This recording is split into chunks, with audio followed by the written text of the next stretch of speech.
That sucks.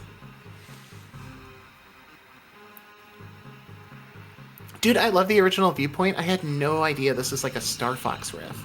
Right. That's tight as hell. We are live now. Oh, are we? That seems On like paper. something we do. Well, theoretically. I'm waiting, like, for whatever reason, my browser's loading super slow, so it's taking me 5 minutes to open the Stream Manager That's so cool. window. Yeah, sick, right?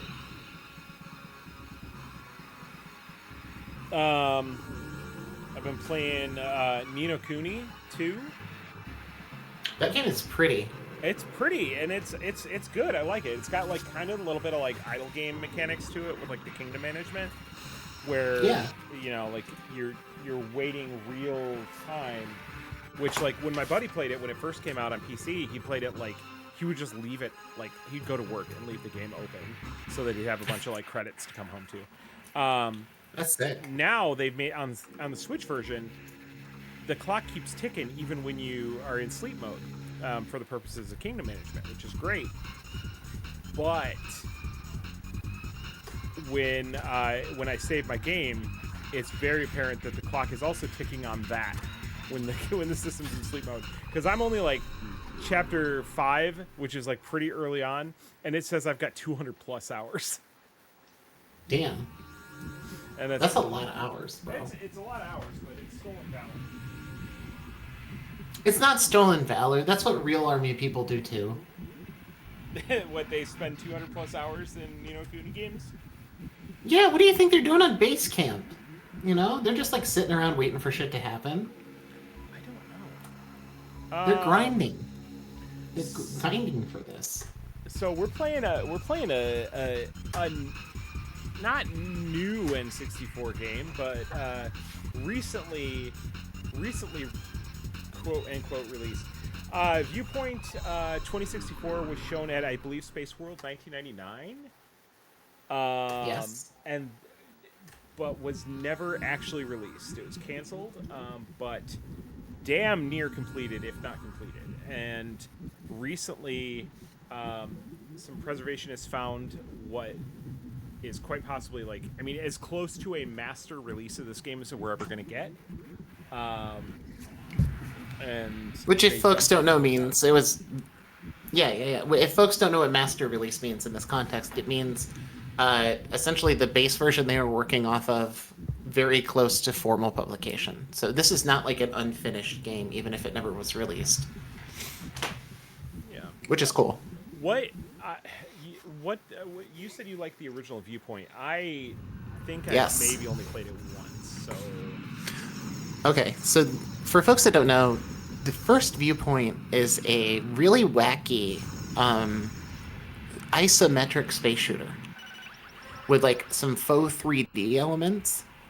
And I think the reason why I've always loved it is that the entire aesthetic is like, I don't know how to better put this for someone who wasn't alive during the 90s, but like Flying Toaster's screensaver. Where like everything's very abstract, everything is very like basic 3D shapes, but it's got a banging soundtrack, and it was co-developed by I want to say Atlas on the Neo Geo, so like an Atlas game released on the Neo Geo. Very, very good. You might have played it back in the day because it did get some like PS1 and 32X ports of all things. And this sequel is super fucking exciting for me personally because of the developer Racdym, Racdym. If you don't know, Racdym is like a real scrungy Japanese game developer. So they would do a lot of like licensed games. They would do contract work for other people. But I love them because they made, in my mind, the best fucking PS1 game, which is Trap Gunner. And I think Trap Gunner is just a remarkable fucking video game that everyone should play. So the fact that they made a Star Fox alike is cool as hell. How's the game audio for y'all? You get chime in on. Yeah, let us know, please. We do have people in the chat. We've got Cheesebot talking about Grinder. We've got Jaime talking about Grinder. We've got Caster Gemini X, not talking about Grindr, but maybe saying Grindr is cool. Responding to Grindr statements and sentiments, so possibly. Jaime says, which one of y'all is going to be reading those subtitles? Oh, that's Bachman-kun. Omaiwa. Yeah, definitely. Cannot. You know, if you started busting out, like, perfect Japanese, I don't think I'd be surprised. If you were just like, yeah, over the summer I got into learning Japanese. I want to. I need somebody to match my enthusiasm to learn another language, because I need another person to like learn it and bounce off of, and I need to know that like the other person's not going to fall off. That's gotcha. You need a codependency. I do. Yeah, I can see that. And not just for language learning.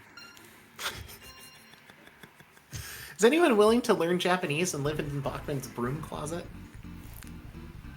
for 5 to 7 years, which I think is how long it generally takes for people to learn language? Oh, that's cute. It did a little like isometric perspective for a second. Before yeah. And homage. Cheesebot says, game audio is fine. I tried learning Japanese in high school. It did not go well. That's the case for most folks who don't grow up with it. It's a very hard language to learn, much like English. Caster Gemini says, I should start reading the chat before I post. I disagree. I think it's better if you don't. What could possibly be going on in the chat that's good for us?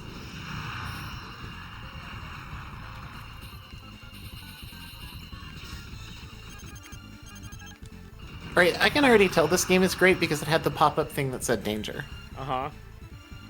The, tell me the number of hits with the rockets is, like, that treasure-ass, like, little hit of dopamine that I need. Yeah, I feel that. This is very treasure-coded, but if, like, treasure, we're like, what if we made a relaxing game? As opposed to, like, what if we made a game that makes you feel like you're having a panic attack at the DMV? Which is most treasure games. And I love treasure. That's a compliment.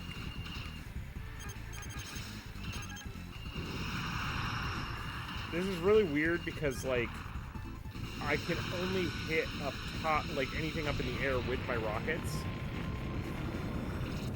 Like, okay. If I aim up, I'm moving forward in the screen. And my bullets only go directly in front of me. I don't know. Sure, I'm describing that in a weird way, but... No. It's almost like a reverse Xevious. Where, like, Xevious, you're, like, flying forward and you're aiming for stuff on the ground. But here, it's like, you need the bombs to shoot up and your normal shot just goes forward. Uh-huh.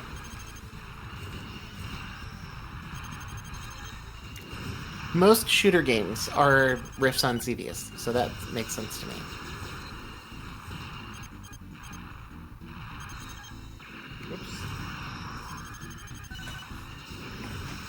That's one of those games that folks don't realize is hella important historically, is Xevious. This plays really nice. It looks clean as hell, too. It does seem very smooth. It's not like quite as, well, the frame rate seems a little better than Star Fox. Yeah. Which, I should add, is the best game on the N64. I'm not, like, shit-talking Star Fox 64. It's the last good Miyamoto game, but... yeah, it does occasionally run at 3 FPS. Wait, Miyamoto made Pikmin. Pikmin's good. What am I saying? Yeah, I wasn't gonna get deep into it, but I was questioning. Yeah. Dude, there's a cutoff point for Miyamoto shit, though. For sure. I totally just did not that. expect it to be that early. If it weren't for Pikmin, it would be Star Fox, though. Like, what'd that guy do otherwise? That's a hard conversation for you and I specifically to have, because we have very different tastes as far as that's concerned. But I mean it seriously, though, what is Miyamoto actually up to, like, post-GameCube? That's like, oh wow, a Miyamoto game that feels like it has a singular voice and feels like a Miyamoto-specific project. I don't know. I don't have... It's not a diss. It's not a diss. I like the guy.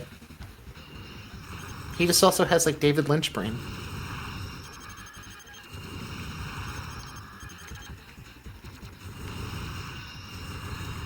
Could you imagine how good the games we would have got if someone pulled Miyamoto aside at a young age and convinced him to start smoking like crazy cigarettes? All that got me thinking of was Gorilla Grodd being like, Shigeru Miyamoto, it'd be almost an honor to kill you. It would be an honor to get you addicted to cigarettes, Miyamoto.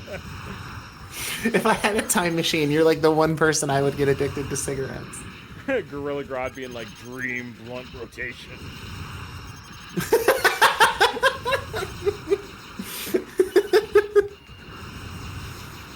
I love the idea of Gorilla Grodd as a weed guy. Uh-huh.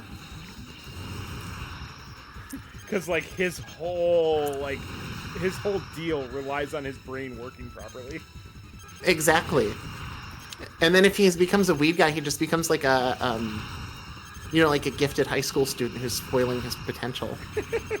That's charming.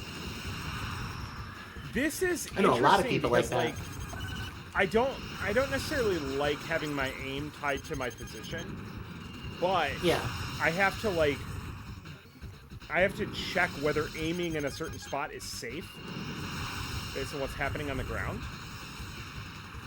Yeah, that makes sense. Yeah, it's neat. That's kind of a cool dynamic, though. Mm-hmm.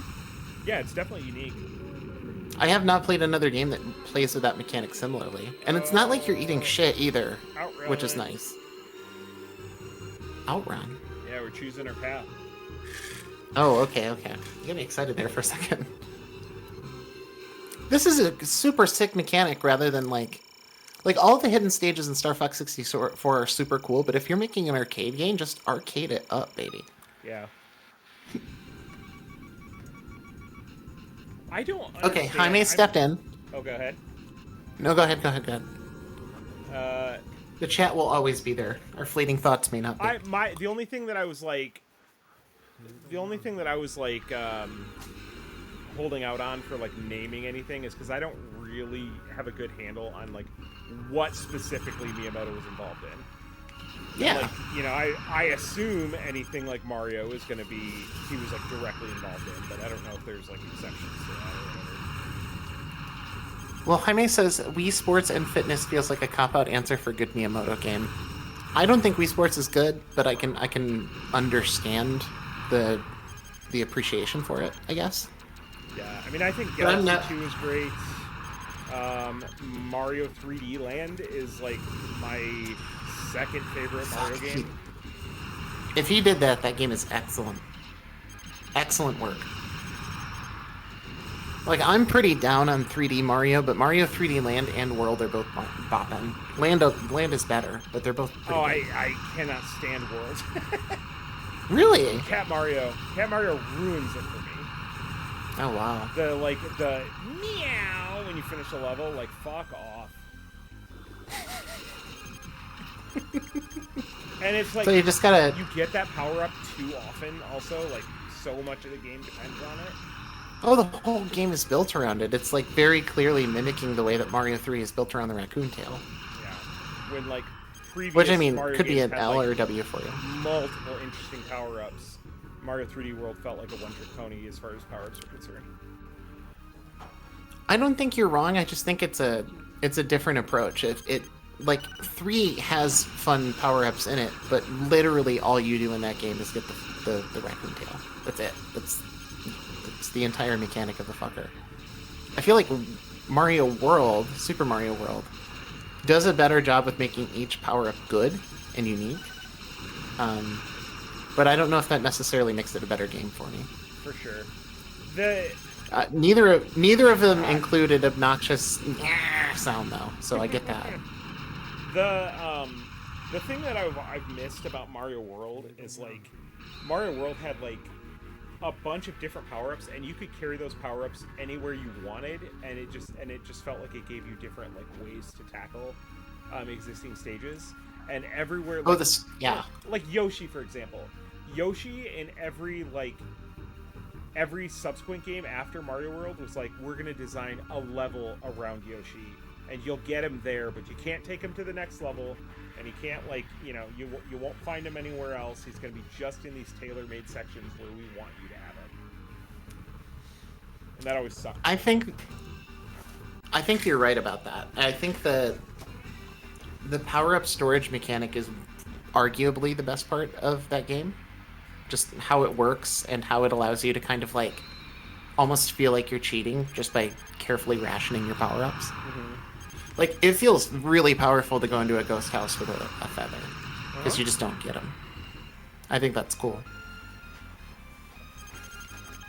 All right, I've got the Miyamoto list. You know, while we're sitting here and enjoying our Viewpoint, I'm going to name games after Star Fox 64 where he is credited as either a designer or director, not a producer. Perfect. Is that fair? Yes. Right? Because a lot of these games that get Miyamoto names on them aren't developed by him. Zelda 2, not developed by him. F-Zero, not developed by him. Alright, so we got... Okay, let's start like this. Director, producer, Super Mario 64. Designer, producer, Star Fox 64. I think both of those are insane bangers. I'm only half listening to the list right now. All right, so let's go. Let's just like chill on the list until this is over. Yeah, because the problem is I have to like mash. Yeah, you have to fucking mash.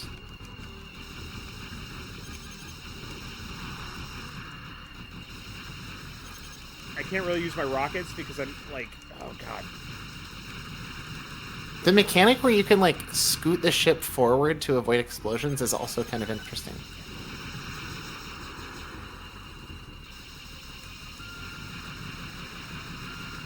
Because, like, in Star Fox, you can go left or right. You really can't go forward, though. Yeah, you can, like, boost and brake. Yeah. It's kind of cool.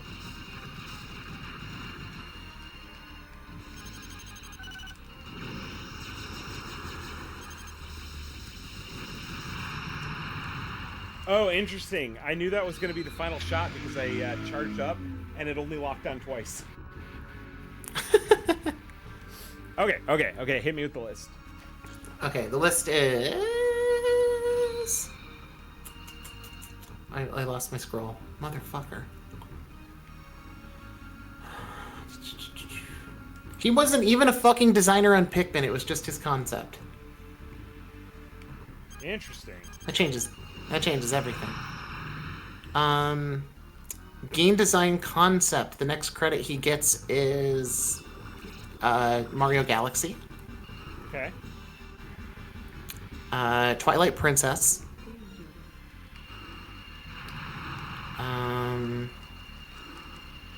Wii Fit. Steel Diver. I never played Steel Diver. And the last one game he directed, Super Mario Run. Oh god. Yeah.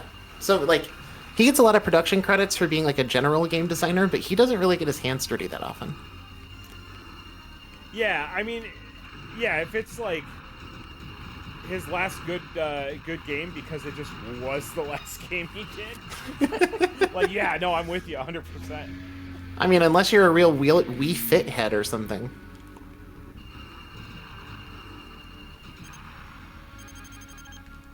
I could never get on board with Wii Fit because I was working at a GameStop at a time, and those balance boards would come in constantly. Mm-hmm. And the thought process I always had in my head was like, oh, I'm going to stub my toe so hard on that if I buy one. Yeah. I'm going to stub my toe more than anyone in history.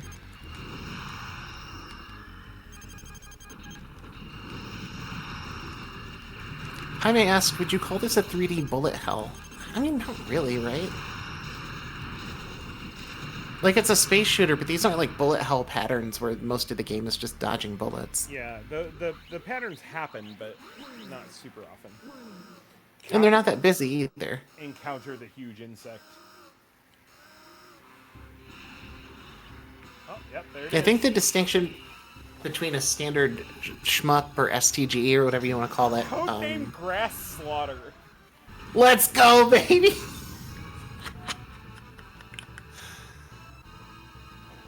The arms have separate names. They named the arms separately from the boss. And I was going to say, the distinction for me between a space shooter, an STG, and a bullet hell is that a bullet hell is primarily about the bullet patterns and like small micro movements between bullet patterns. This game has some of that, but it's not so intense or really the focus of the game. This is a much more traditional style space shooter.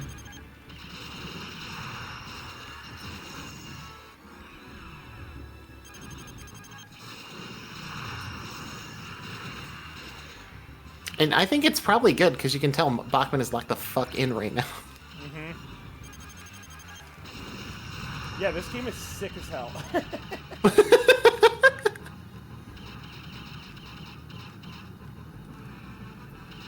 You know what it is? It's giving Sin and Punishment. Mm-hmm. Yeah, very much.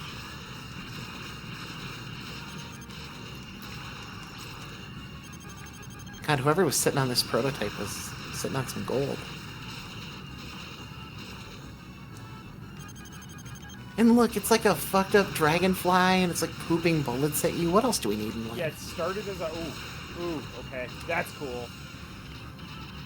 Gave me the little, like, outlines of where it was gonna fire. Yeah. That is cool. That is super cool. I'm just caught up to it on stream. I should have it streaming in Discord if you want a more up-to-date version.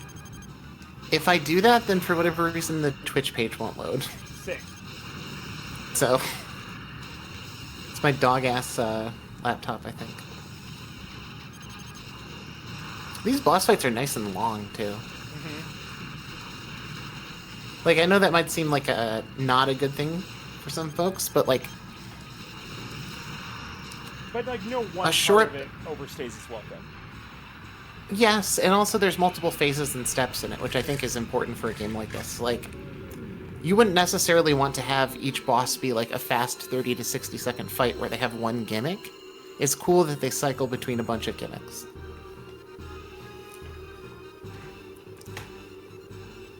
I don't understand the mechanics of how a game gets this complete and then doesn't come out.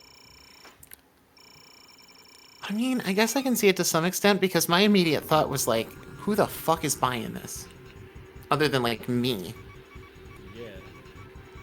Because, I mean, Sin and Punishment wasn't released over in the US either, right? Sure, but, like, to come to that realization when the game's this deep and, like, completely done? Yeah, that's true. Like, and I know it was a different time, because it's not like, you know, it's not like putting it on a disc. You know, there's pretty extensive production costs, like, associated with the cartridge. True. I don't know, man.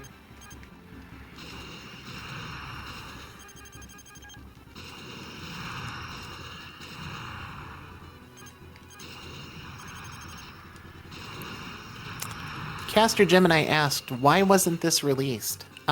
No one really knows. I think there's a couple of potential things that we could speculate on. But it would just be speculation. My guess is difficulty finding a publisher. Just, the N64 was not a success in Japan. Nobody fucking cared. That's why there are not a ton of Japanese exclusive N64 games. There's not like a secret catalog of bangers for this system. Releasing a game like this in the late 90s, when the space shooter trend was, you know, over by like 92 for most people, was very, very risky. And there are a ton of like really high quality, unfuckwithable shooters that never got US releases just because the genre wasn't very popular over here. So I would guess they had difficulty finding a publisher, or like they had a publishing deal and it fell through. Yeah, I love this. I would not have given this a second look in the 90s. Oh, fuck no. Like, now, as an adult, if I see this next to Zelda, I'm playing this every time. Don't need to play Zelda ever again. I could play this on a loop. Back then, though, like, you see the two cartridges on a... This is so fucking cool. You see the two cartridges on a shelf, you're picking, like, the exciting adventure game. You're not picking, like, the 14th fucking game that looks exactly like this. Just because you might like shooters a little bit. Jaime asks, was this going to get an arcade release? Nobody knows, but it was speculated that it was planned for the Hyper Neo Geo 64, which was the 3D follow-up to the Neo Geo. Which, if you were unaware, basically, like, got released, immediately bombed. A grand total of 10 games came out for it, and then it died. Was that cartridge or CD-based? Cartridge. Well, how much does that shit cost? Oh my god, dude.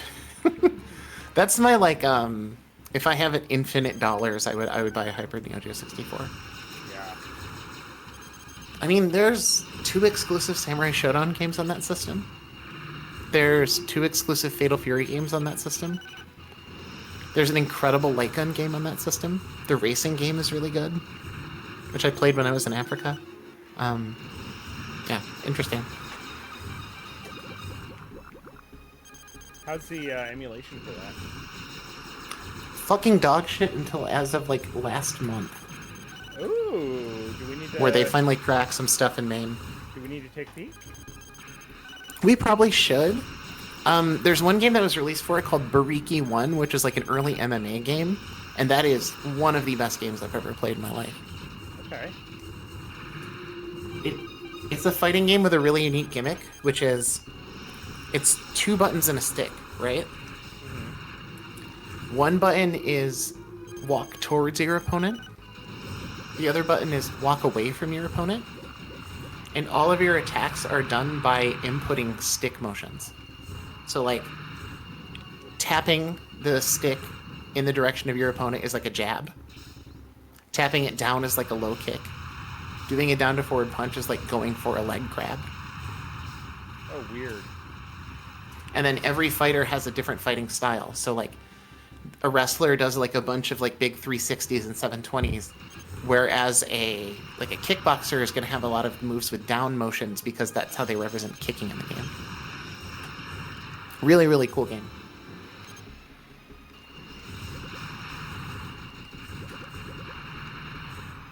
Jaime asks, does that one have like one KOF character in it? It does have Ryo Sakazaki from Art of Fighting as a middle-aged Mr. Karate. Like, he has gray hair and a goatee. And also the end boss is like a fucked up beast man named Silber with a B. Okay. And both he and a character Guy Tendo show up in KOF 11 as hidden characters. Who? Guy Tendo. Okay. Guy Tendo and Silber. I know way too much about SNK, dog.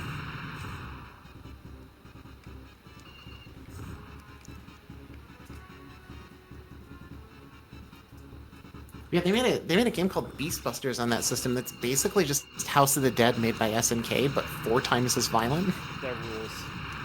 Like, you could shoot someone with an Uzi in that game, and you would have to, like, shake the gun because you would get too many entrails on the camera. Wait, did it have a light gun? Yeah. Oh my god, 10 games on a system and... One light gun game. One, okay. There were 3 different versions of the system, okay? There was the standard version, which was a Neo Geo 4-button layout. There was the light gun version that cost an extra $5,000 on top of the normal version. And then there was also a racing version for, like, 2 specific racing games. Okay. Okay, so if you wanted just a motherboard for the Hyper Neo Geo 64, that's going to cost you around $500. And then every game for the system, depending on which one, is somewhere between $400 and $1,000. God.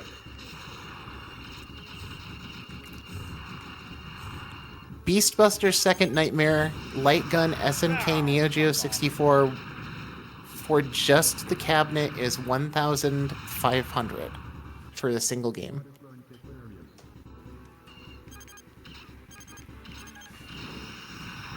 Man. And probably no flash card for that, eh? Can't imagine there's a market. I don't think there is, no. Oh, it didn't actually put me back that far. That's surprising. We can get a 5X t-shirt, though. A what?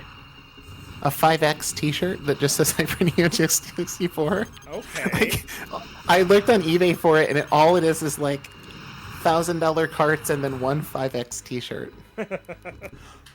Oh, fuck off! No way. Okay, even better. There's like an anime silkscreen button up of Samurai Shodown 64. You know what I'm talking about, right? Mm-hmm.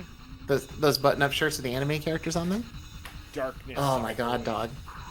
Yes. Dude, that was the peak. This whole game is fucking sick. I have not seen a single whack element of this game. Wrecked him doing it again.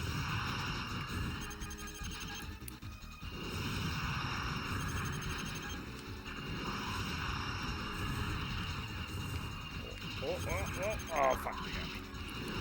Those anime silkscreen shirts were cool because they were like the one time in history you could buy a King of Fighter shirt at Hot Topic.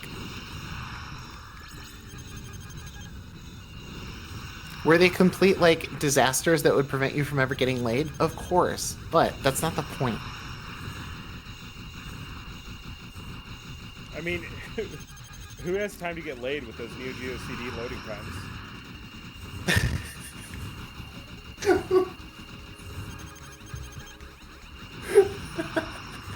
I don't know why the phrase "who has time to get laid" is fucking me up so bad. There's a part of my brain that's like, you know what? You can get laid your whole life. You can only buy a Samurai Shodown T-shirt like within a very specific 6-month window in 1997. That's true.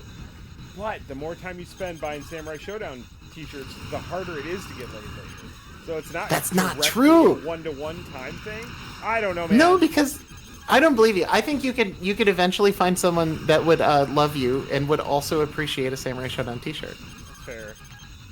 Like if you have the right sort of person in your life, flexing your fucking sick ass Neo Geo shirt it's going to work for some folks.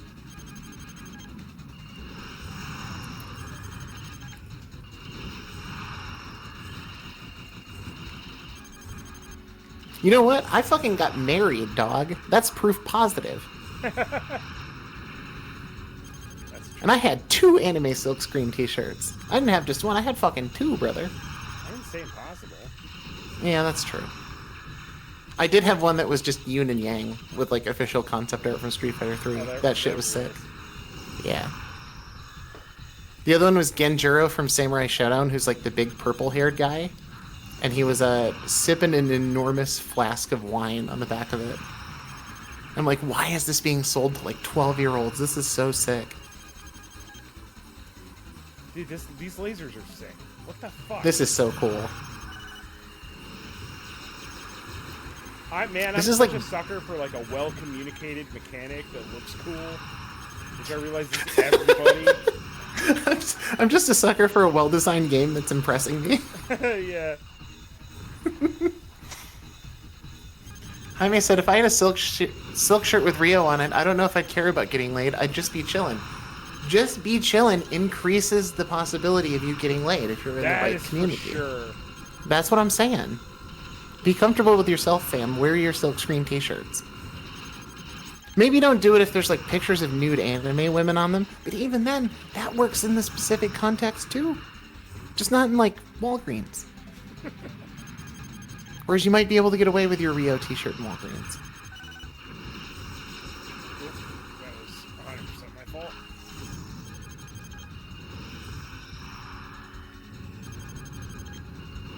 Cycling the conversation back to the start, if you open up Grindr and all you see is an Art of Fighting T-shirt, you're probably going to be piqued. Your interest will be piqued.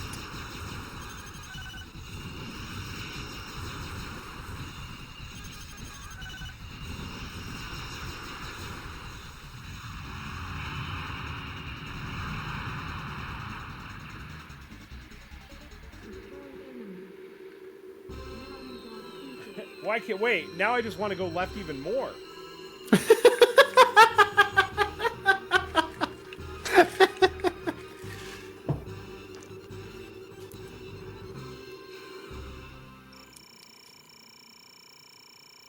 What are invisible items?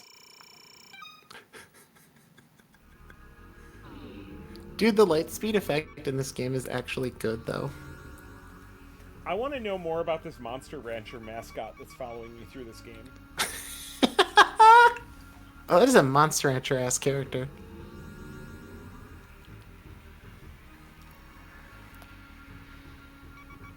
Jaime says, every time I think a hentai hoodie would be a funny thing to own, I remember there are like 2 locations I could wear it. Look, there are more locations you can wear your hentai hoodie. It's just like, do you want to be the most uncomfortable person in the room? Mm-hmm. And I'm going to wear it to traffic court. Yeah. You know what? Wear your hentai hoodie to jury duty if you don't want to get selected. Yeah, bro. That's right. Because not to get out of jury duty, but because we need perverts to contribute to justice. We need people like you.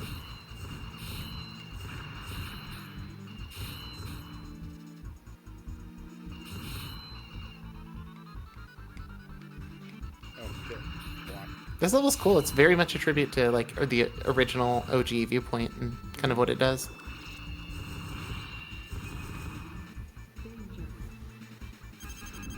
I can think of something more upsetting than than wearing the hentai hoodie though. Which would be if you wore the hentai hoodie, but you knew the lore behind the hentai. Yeah. That's worse. That's way worse.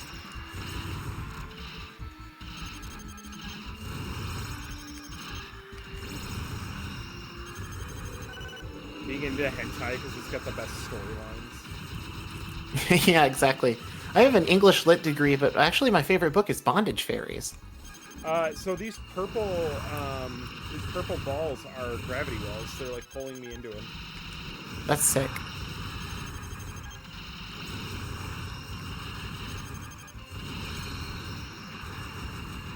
Doing my graduate level dissertation on a book called Bondage Fairies. Getting my PhD in hentai.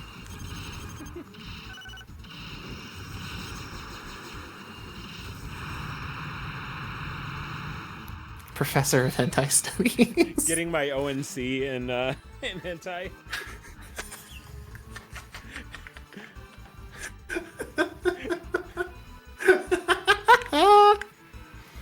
Wait, did that already land, or do I need to bring it home? I'm having a good time.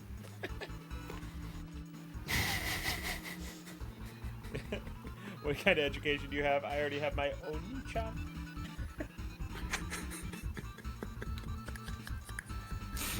Oh boy, they be doing stuff on the internet. I don't know if y'all are aware.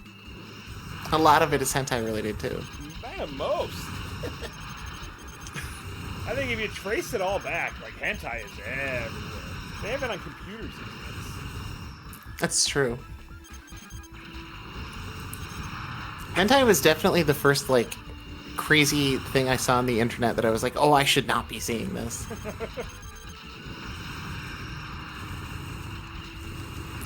That's what you get when it's, like, 1997 and you're like, I should Google if there are any King of Fighters comic books. No, you should not, man. No, you should not. Oh, I didn't even realize they, like, upped my limit for lock-ons. Oh, that's sick. I don't know if that was items I got or, like, what the speed was. So if people, you know, sometimes people come to us because they want to, like, be exposed to, like, cool new games, and sometimes they're interested in our game critiques. Here's my critique. If you're a video game and there are just, like, floating crystals around, that shit is tight as hell. Mm-hmm. That's all I need. It makes me so happy. This game's entire aesthetic makes me happy. It's just, like, very feel-good. Yeah. Oh my god, the bomb power-up is, like, nukes now. Fuck yes. Oh my god, that animation for him is so good, too. They're basically just putting me in rivers with spikes. I mean, how cool is this game? My god.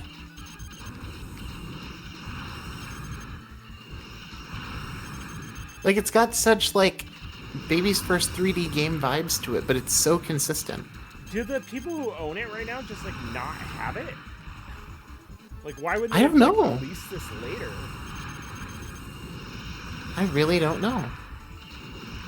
Like, you could just be like, this is an unreleased game, you know, and we're gonna put it out, and like put it in with like other Viewpoint, like do like a little collection or whatever. Easy, slam dunk. I feel like it might be one of those things where like the rights are in limbo. Because I don't think Rectum has made a game in a minute, like 2012 or 2013 or something. What do you call them? That doesn't mean they're not making games, but what's that? What'd you say the name was? Rectim. Okay. Racdym. That's what I heard. Yeah. As opposed to what? Huh? Come on. As opposed to what? Come on. Rectum? Really? Rectum. I'm just fascinated at this point. Like, I'm not. Okay. I'm not shy of the word. Okay. Rectum. I was like, I'm like, oh, rectum. Okay, yeah. Damn, you killed him. Yeah, exactly. Oh, I didn't think of that at all. Naming my gaming company Rectum. This is difficult. This is one of the most unique bosses I've seen in a game like this. The only game that comes... I think Radiant Silvergun does something similar in one of its levels. Which, if folks don't know, is like an all-timer top 5 space shooter. I love what your options do, too. Nightmare Wizard. And it's a moth. What a good video game. What a good-ass video game. Screens in the background? Yeah. With showing me data about the moth. Like, not the podcast.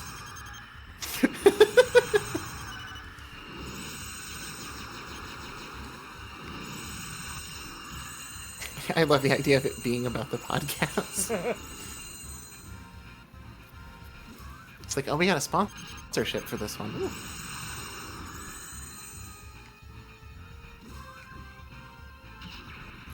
Caster Gemini says this game has the N64 90s goodness. Yeah, and like in a way that a lot of N64 games really didn't.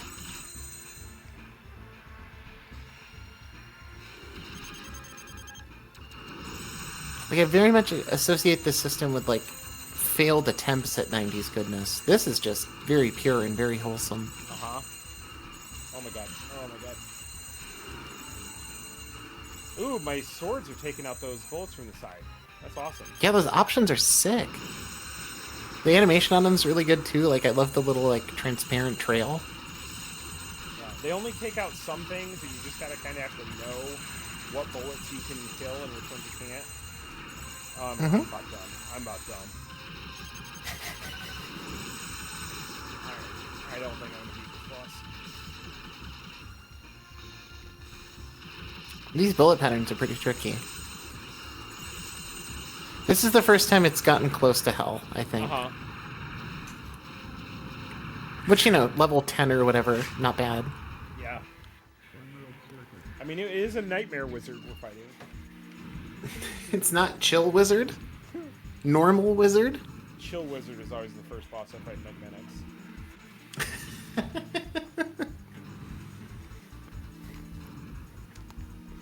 If it were Mega Man X5, its name would be like Chill Wizardino, and it would just be like a picture of a dog. Yeah. What was up with that, by the way? The X5 and 6, where they just had like the dumbest fucking names in the world? Dude, it got bad. It got bad. If folks don't know. I mean, those games are bad anyway. X5 and X6 are total dog water, but... They could... As it turns out, they could be worse. It's true. They could be a character named Duff McWhalen. Actually, that name kicks ass. What am I saying? It's not good for Mega Man X's aesthetic, but any other game, I'd be fucking with it.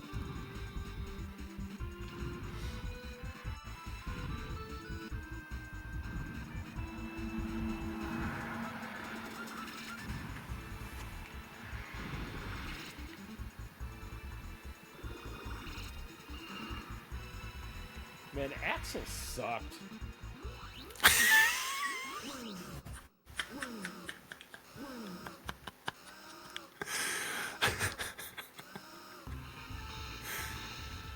Oh man, that means you've played 7 and 8, which is Yeah. we have shared problems. And Command Mission. Command Mission's not bad. It's not good, but it's not bad. Yeah. I don't know. It's fine. It's fine. I think it's pretty bad. Compared to 7 and 8, it's a fucking masterpiece. Sure. I mean, Look, we were thirsty for Mega Man. Yeah, that's true. It's not like I'm not saying I'd play it again or anything, but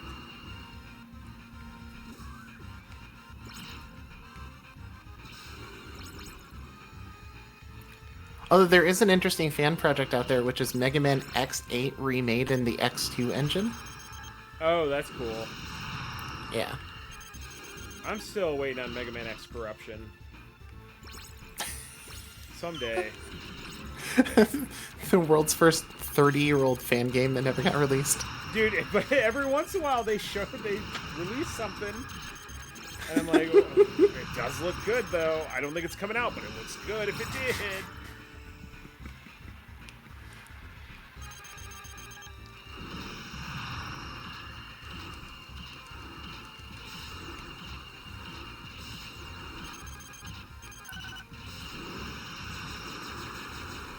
God, these fucking lasers are just killing me.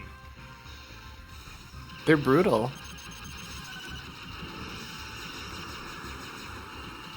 My brain wants to constantly dodge the red targeting lasers, which you don't have to. But, like, that makes it hard for me to intentionally dodge the blue shit. And plus, the lasers don't match the targeting lasers 1-to-1.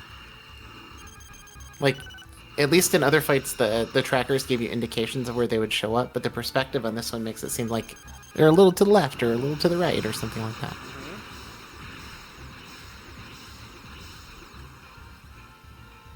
Chat, do you have any favorite upsetting, strange N64 games? You know, if we're going to celebrate this weird, failed creation, may as well show some love in the chat. Doug Racer 64, anyone? I got a soft spot for Jet Force Gemini, I'm sorry. I don't think you're alone on that one. I think some people like that one. I don't think I'm going to be able to pull this one off.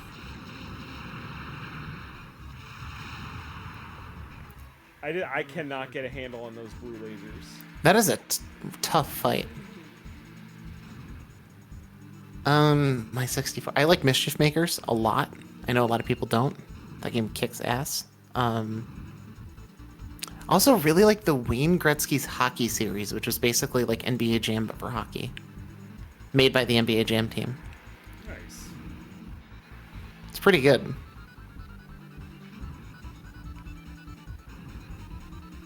He's on fire. Oh, fucking Beetle Adventure Racing is ridiculous. That's a crazy good played game. That one on stream, I think. We think we did. Jaime says Rush 2049. That game is incredibly sick.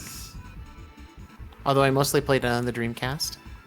I played a lot. Like, I did... God, I keep getting stomped by these crates. And making me do them again before fighting that boss is insane.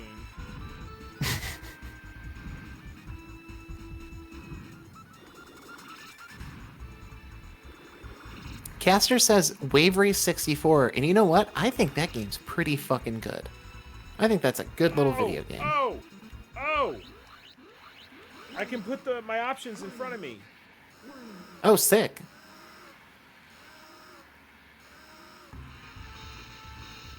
I think Wave Race 64 might be like the most interesting Nintendo release on that system. It's just like so mechanically tight, it feels like a fucking Game Boy game. It's so focused. Jaime says, was Hydro Thunder on the 64? Yes. Arguably the best version. The Dreamcast version is really good too, but it has resolution issues. It doesn't run on like, certain resolutions. You need funky cables. Oh, this makes, Hydro Thunder is good. This makes those particular shots so much easier to avoid. Oh, because it just absorbs them. Yeah. I mean, I guess not when I get them dropped right on my head. Yeah, fair. All the N64 wrestling games are good. VPW 2, WCW Revenge. Those are all super good. The most amount of time on. Oh, Revenge is sick. Like, No Mercy has all of the options, but Revenge has fucking Frankenstein doing karate. Come on. Do the math. And also WCW better. But, yeah. I'm biased. Oh shit. Dude, I'm doing so much worse this time. After you figured out your hack of moving the options. Yep. Well, because now I'm focusing on that. Fish Earthling says, I love the arcade version of Hydro Thunder. It is the best version. And, like, anytime you get a sit-down cabinet, really. Sit-down cabinets are fucking great.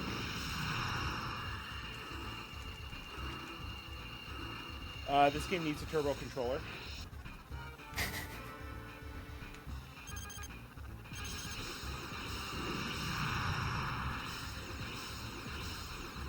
Yeah, you're having to mash that a lot, eh?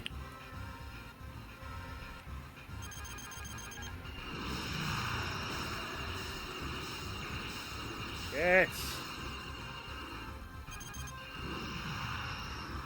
Dude, and I'm not even done with the first health bar. This boss fight is, like, a huge escalation in difficulty. Yeah. No, there's no shot. Like, I could bang my head against that particular wall, or I could die. And I could go see a different path. You know, I wasn't expecting to get this much time out of this game, but this game is genuinely really good. Mm-hmm.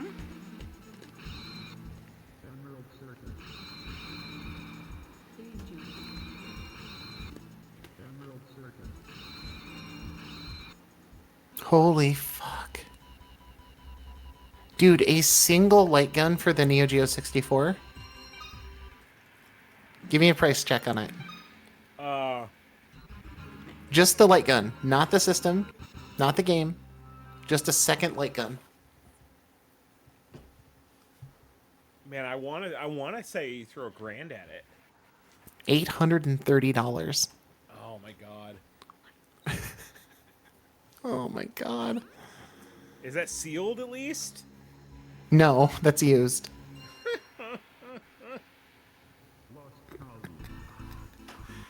Yeah, $6.99 Jaime with $130 shipping from Italy.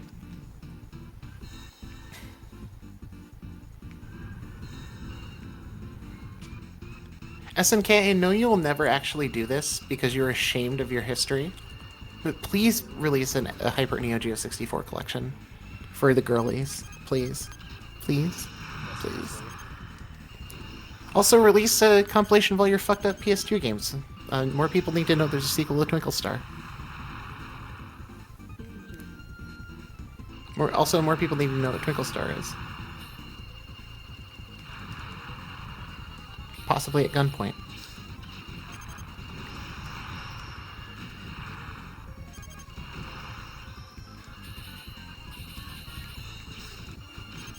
You know what, Mike? That game, Twinkle Star Sprites, might be what I would say is on the official Game Crimes canon. Yeah.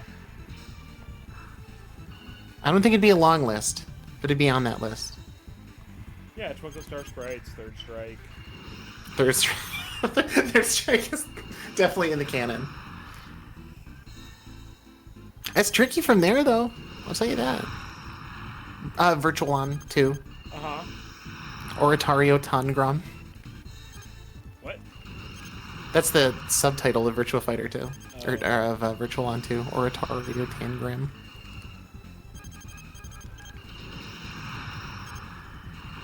Virtual Fighter might have been the first fighting game I ever played. At the Shoe Carnival? The golfing games. Oh, yeah.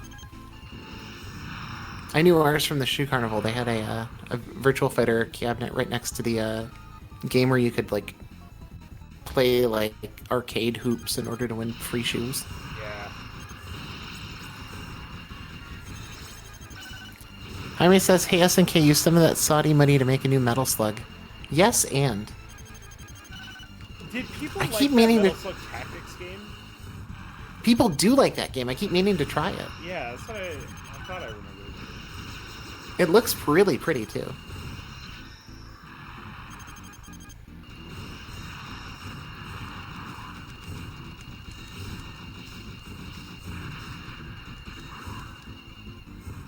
KSNK re-released the 3D Metal Slug game on the PS2 just for me. Just for me. Little me. No. Terrible. It's really strange. They basically made Maxima with guns. Oh, okay. No? That's not good for you? I'm alright. I don't believe you. Think I need that? I think so. You know I think it what would I heal wanna go back you. and play again is Shadow of Rome. That game's cool. I like that game.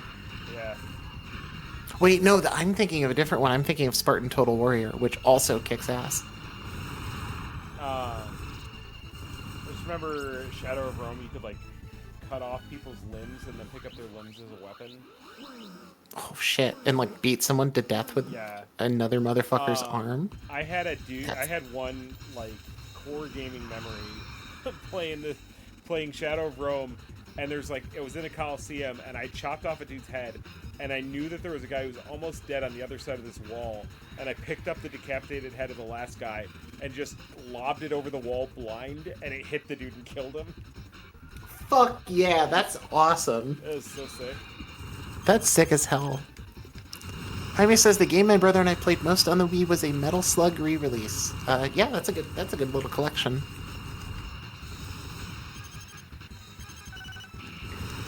I had a Metal Slug game on my cell phone when that was the Wild West. Oh my god, I'm sure that was a piece of work. Yeah, it was a treat. I've been meaning to look it up. See if I can emulate it. For the real slug heads, in case you're wondering, the good ones are 1, X, and 3. You don't need to play the rest. Thank you. Those are the only ones actually made by SNK and Saknoth.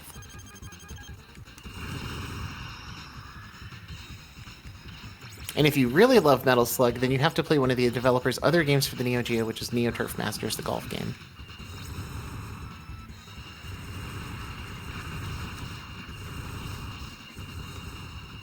And I would also nominate that for the Game Crimes canon. Have we played that, though? Have we not? It seems insane if we haven't. I don't know that we've ever actually played Neo Turf Masters on stream. That's a mistake. Although, no, that's fair. It's not like we just always spend our time just being like, let's play good games that everyone likes. It's not really our bag, you know? You know what I want of this now is I want a repro card. Oh, fuck yeah. With like an upsetting cardboard box. Uh-huh.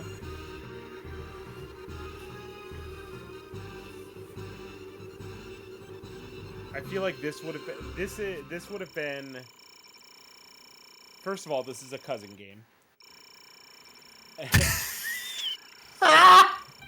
And second of all, I feel like I would have been the cousin. Oh, this is the most cousin game of all time. Uh-huh. Holy fuck, bro. No, you're totally right about that. That's an important liturgical concept for those in the crowd to wrap their head around. Yeah, I wish I remembered. I'm sure if you like looked up cousin game on YouTube, you could find the video that I pulled that from. It's definitely not my own concept. Caster Gemini says, I wish I was the cousin. Yeah, honestly. Yeah, cousin game does not mean bad game. Oh no, it usually means the like a dandelions, tight-ass the weirdo. Dandelions and they go off. That's sick. Like a little moment No, of cousin game peace is like in the... a war-torn world. And also you still have hit sparks for some reason. Uh-huh. What a video game. There are video games, and then there are video games.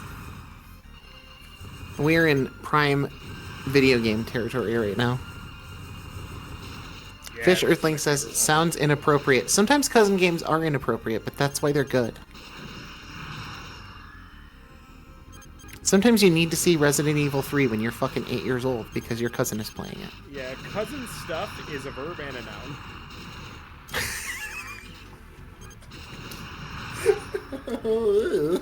Oh boy.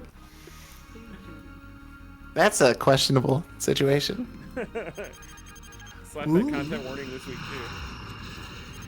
too. Hey, no, it's not that bad. It's not like we're going like, here's a categorical list of slurs I earned from my cousin. Sometimes you learn those from cousins, too, and those aren't as fun. That's for sure.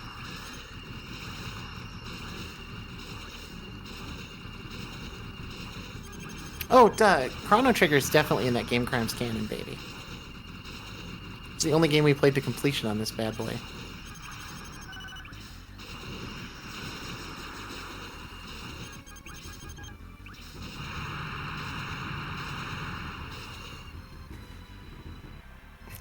Jaime says, cousin media is important. How else was I supposed to play Conquer and read Spawn at a young age?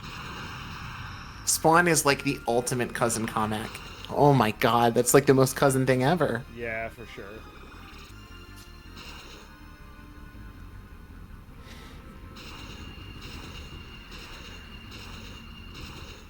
I remember I brought an N64 and Conquer to church one time.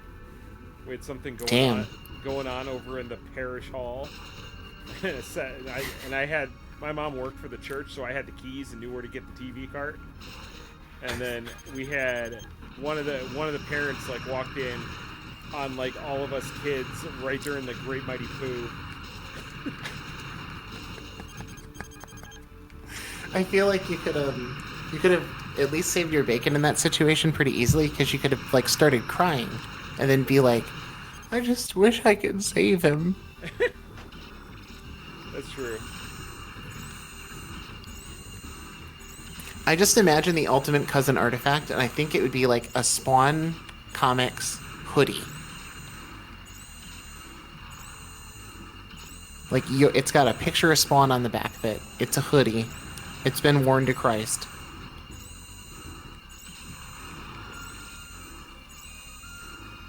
G-Spot says the slurs were last week in Minecraft. For now. For now? For now. What? What does that mean? What's gonna happen? We don't know what's coming up in this game. That's true. That's true. Also, we don't know how many slurs that you and I both know. Let's start naming them. Let's do an alphabetical list. What's your favorite social security number? This bird is called Backlight Zany.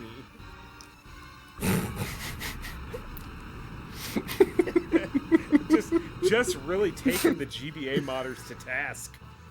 Oh my god. What's the name of that light that looks like a little worm for the GBA? Hey, the worm that light? saved the worm light saved so many lives for that system. Yeah. And ruined one Castlevania. That sucks too, because that's like the best one. Well, not the best one, but like the best of the Igavanias, I think. Definitely the last good Miyamoto game. Definitely.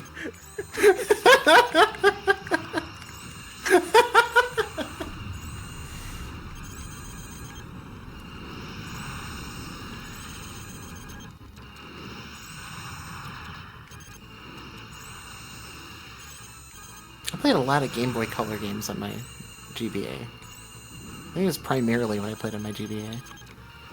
Why are all these bosses so sick? That's a good question. Jaime says, I love the GBA, but why couldn't it have 4 face buttons? That is 100% for real and true. Also, the L's and the R's felt terrible on every revision of the system, but we won't slander its beautiful name, because that system is pretty great, to be honest. And one of those systems that like greatly improves when you play it on emulation. Mm-hmm. Also, the only video game system where Urban Yeti was released, so you have to forgive all of its other flaws anyway.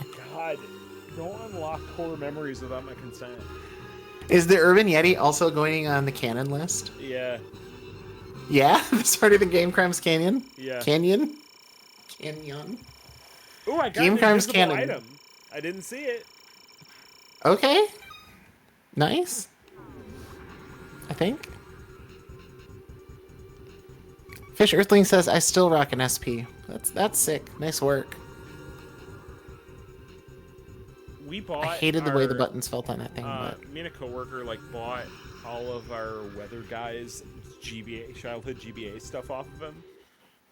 Okay. That was his SP and his copy of Pokemon Ruby that he did not realize had a shiny starter in it.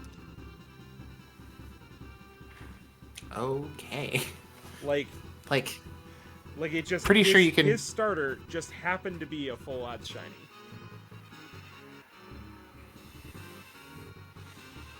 There's got to be a way that you can make a mortgage payment with that, right? No, because you've used it all up. There's no luck left. There's no Oh, I see what you're saying. Trade it, yeah. Yeah, but I mean, it's so easy to go back and hack that stuff. Because I know this guy, I know that that's not in his skill set. I'm also dying at you going you know what? We can't do it. Charmander's all used up. The waters are parting? Damn. Moses much? Yeah. This is the blue sea. This has different water than the red version. Patch update. Patch update, Egypt. Wanted the Red Sea, but my mom only bought me blue.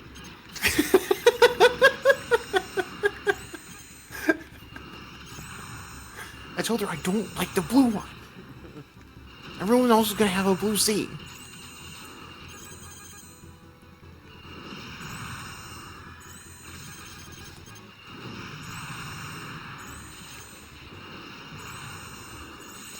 Jaime says, GBA is the one system I emulate on everything I own. Every new Android phone, you better believe I'm playing Mario Kart before installing anything important. Yep. Mario Kart GBA? Super Circuit's good. Super Circuit is good. I'm just surprised because I feel like it doesn't get a lot of love. It's hard. But Super Circuit is good. I would agree. DS is also Mario Kart DS is also very good. DS just all the snaking pissed me off back in the day because I couldn't do it. Oh, I love the snaking. But that's a good question. What's the first emulator and game you install on a new machine?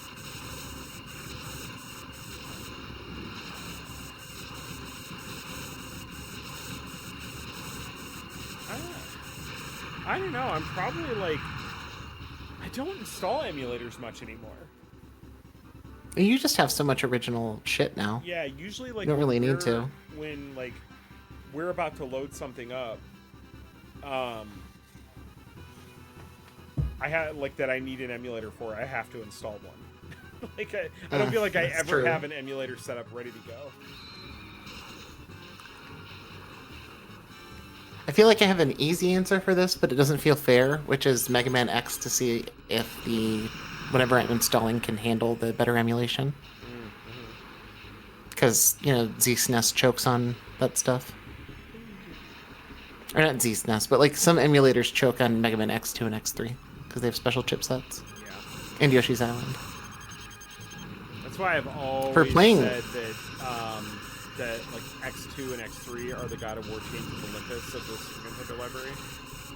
You've always said that? I've always said that. You've always said that.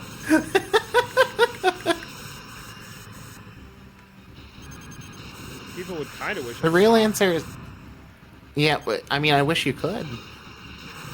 You kept bringing it up in other places too. Made my grandmother's funeral very awkward.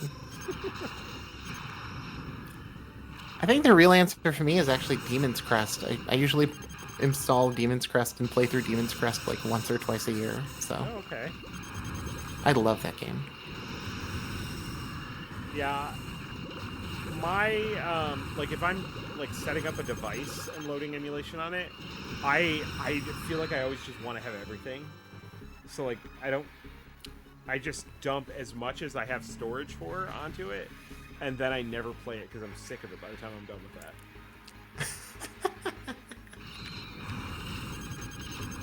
Yeah, I like to have like a curated collection. I'm a bit dorky like that. But it's the same curated collection no matter which system I use, so that doesn't really count.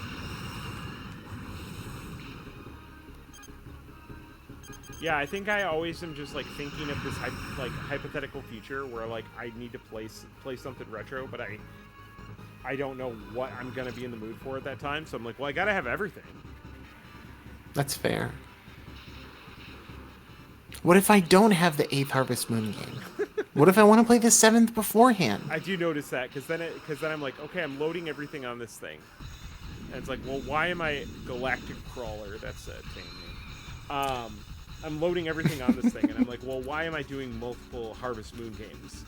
I'm like, I should just have one. I don't need to have all of them.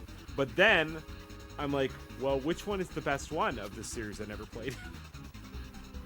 They go down this rabbit hole trying to pick one game from a series that you were never going to play. I can relate to that. That makes sense to me. So I definitely have, like, multiple Digimon World games installed on my Mister right now. It's like, I'm not going to play all those. But I'd feel bad if I didn't, like, include them. Give myself the option. Has Digimon World Next Order, Digimon Survive, and then both of the Cyber Sleuth games installed on it right now. That's sick as hell. And I'm not more than a couple hours into any of them.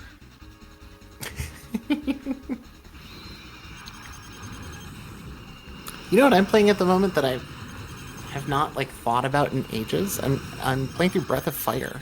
Oh yeah? Yeah. The game that I always confuse like with Shining Force? You know, it's kind of fair, honestly. I played through the first one over the Thanksgiving weekend, and then I'm like halfway through the second one now.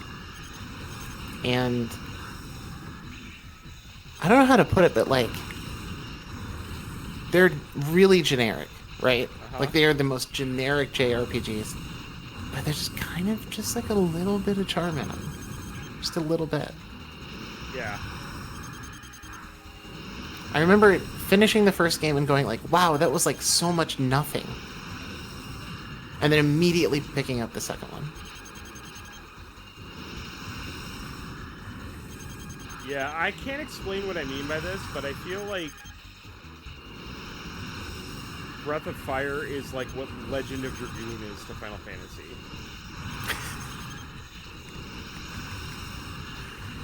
I mean, a little bit. A little bit. I mean, I guess the difference is that there are 5 Breath of Fire games. That's true. That's me rubbing it in the faces of people like Legend of Dragoon. But no, it's a weird game. The first one feels very much like a game caught between like the NES and SNES JRPG design era. Mm-hmm. Like it's very Dragon Warrior. The second game is like very dungeony and puzzly, which I am enjoying a lot. Dragon Warrior's always been a huge turnoff for me. Anytime you can't see your character in combat, I'm like, nope, I'm not playing this. It means you've not played Earthbound, right? I have not, and that's honestly the reason why. And I think I think you know what, where that might come from is that the first like JRPG that I like really played was Chrono Trigger. Oh yeah. So like, how do you sense. start with Chrono Trigger and then go to like something like that? Where it's like, oh, you hit him with the sword, here's a little diagonal line we're going to draw through him. It's hard to beat. It really is.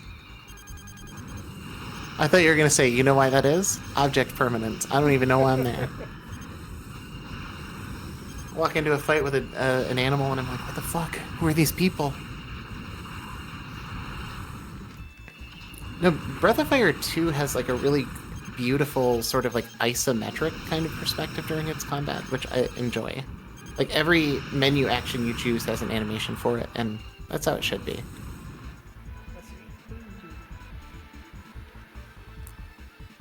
Oh shit. Also, there's a character in Breath of Fire that I have to give like 9 million pieces of kudos to. At least in the first two. Blue, who is like this like sleeping goddess snake woman character. And in a game that is so incredibly generic about every single thing it does, this character is fascinating. She like shows up and immediately hates everyone on the team. She spends the rest of the game like negging all of the women in your party and trying to have sex with the men. And then the end of the game, that you know how you do like you know when you end an RPG, each character gets like a little ending like in Lord of the Rings. Her ending in the first game, I shit you not, is her just wordlessly crawling in bed.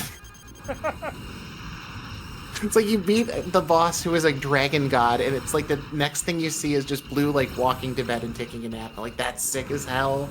That's so cool.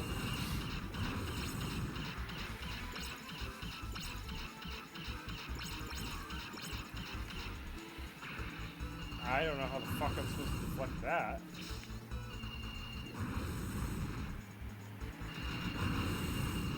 But I think I'm going to try to force myself to play through all of them, because I have not played 4 at all, and I never got through 3. And those are supposed to be, like, the really good ones. And also, Breath of Fire Dragon Quarter is one of my favorite games. It's a great game. Is it just Sharon the Wanderer? Yes, but that's good. I just picked up a new Sharon game. Yeah? Yeah. Is it the Tower and the Dice of Fate? The Serpentine Isle? Oh, that's the new one. Yeah, it was on sale on eShop. That game is lovely. The Serpent Isle one. I played a decent amount of it on the PC.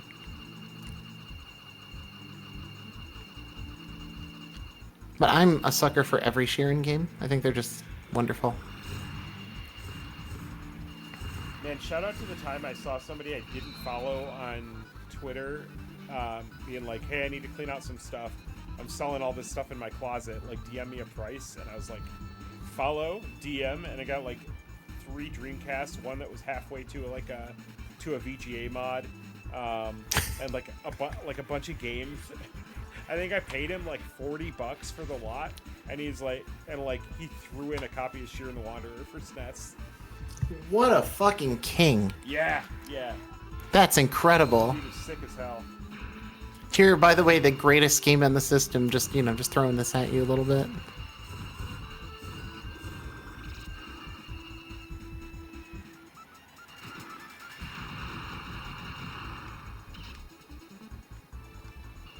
That's a company I would like to do a deep dive on. The Sharon developers, Chunsoft, because they also did those early Dragon Warrior games. Oh, okay. That was not NX. That was Chunsoft.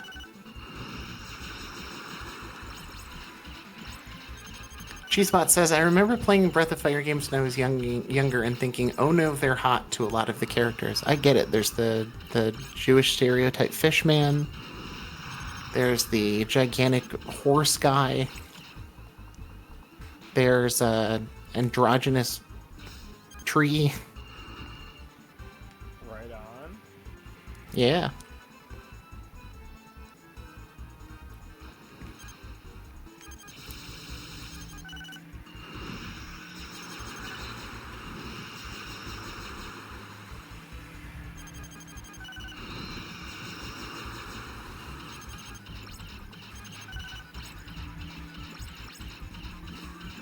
So far, my favorite character.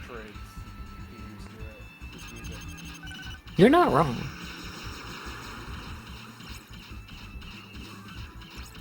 So far, my favorite character in Breath of Fire 2 is like, he's like a street magician, right? Like a David Copperfield type. Except he doesn't actually know magic, and all he does is stab people. So like, he'll try to set people up to do magic tricks and then fail to do the magic tricks and go like, oh no, and then just pull out a knife on you. And like, he does it to your party and then does it to multiple other people while he's part of your party.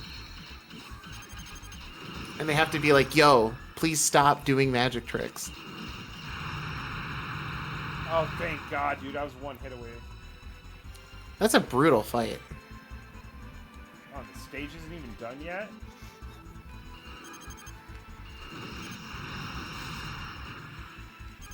Cheesebot Doom says the trink? The tree twink? Yeah, kind of.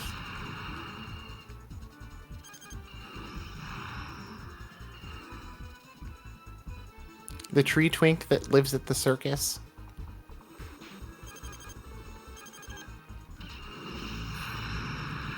Okay. That fucking yellow Christmas tree was like, fuck you in particular. Hold out a laser sword. Why would I think that was gonna happen? Fucking murked by the Pissmas tree. Yeah, alright. I can't even kill it. You can't even, like... I just gotta steer clear of it. Yeah, that's what it is. Maybe? Except to be on the opposite side of the screen. Oh, like, way opposite. Oh, damn, that was close.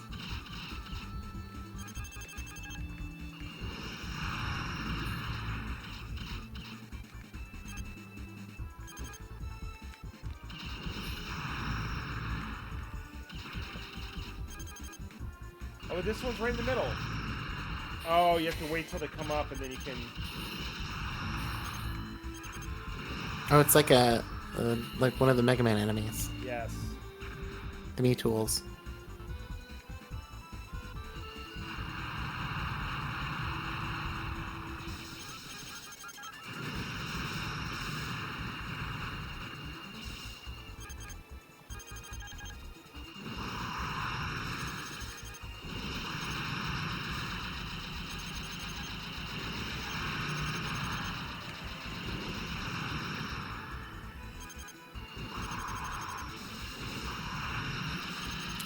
I think I might need to like spend this weekend playing through this game.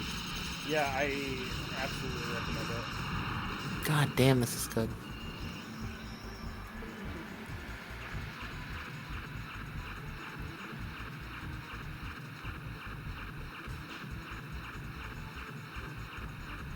I feel like it's really hard, but it's not too hard.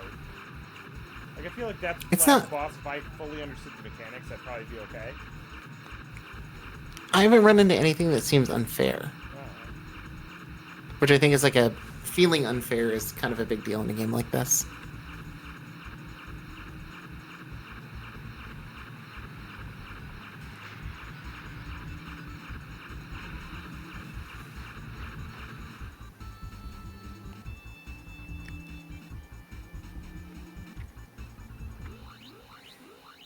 I'm not gonna lie, this also does make me want to play Twinkle Star though.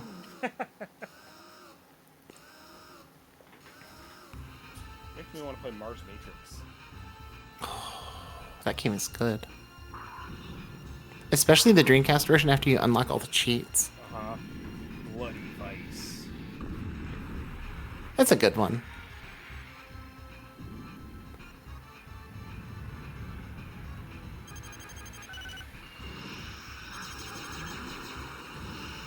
These boss designs are like vaguely Darius adjacent, but they're not fish. Oh, are Darius games like always fish? Always fish. Or sea creatures of some type. Huh. I don't know why you'd want to limit yourself. I think it's more like a particular fascination of the developer. Yeah. But also, when I do think Darius, I think like a big fucking fish. That's what the first thing that comes to mind. I've only really played Chronic Saviors, so I knew that one had fish, but I just thought it was that one. No, it's all of them. My favorite is Darius Gaiden, which is the first 3D one. It's just super fun. Great on the Saturn. Especially great if you're like me and you appreciate the Saturn's awkward approach to polygons.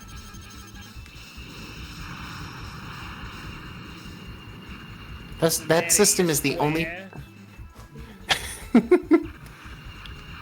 Those polygons have, like, they look like they're made out of pixels. I don't know how else to describe it. Uh-huh.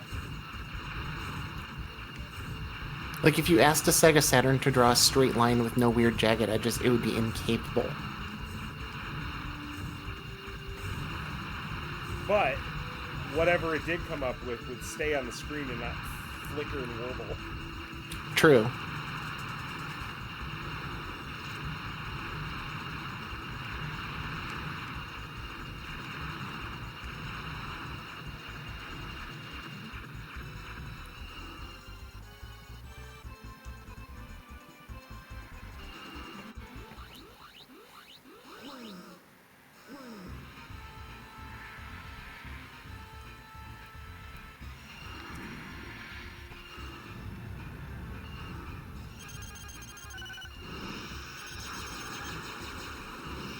Yeah, this game is, like, just nuts. Beautiful.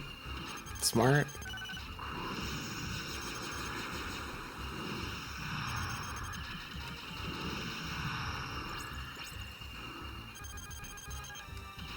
Yeah, there's clearly some love for the genre here. Oh, yeah. And honestly, it's genuinely quite difficult to find, like, a unique riff on Panzer Dragoon. You know, or Star Fox, or whatever you want to, genre you want to call it. But, like, you know, those games kind of just all kind of do the same thing most of the time. And it's good. But it's hard to, you know, to be, like, the fourth company making the sixth game in the series if it just runs the same as the previous 5. This is at least different. The missile system requires you to think some more. The, like, forward and back 3D movement is really neat. I think they may have stepped the final boss, because this would be the final boss of this path, and man, they step up the difficulty so high. Yeah, it looks like it.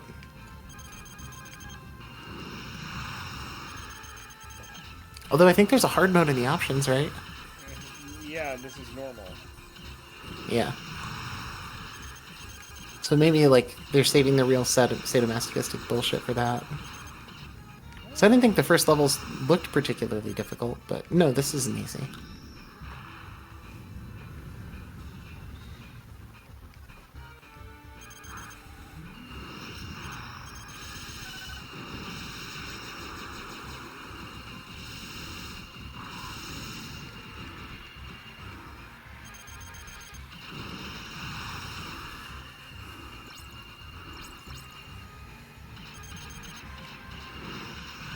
I will say this, I have seen a lot of boss ass. This is a game where the boss turns around and shows you its butt to shoot different bullets a lot. Oh, we got it. Smoked. You are now the Thanksgiving turkey, brother. Oh, no, that wasn't the last boss. Of course not.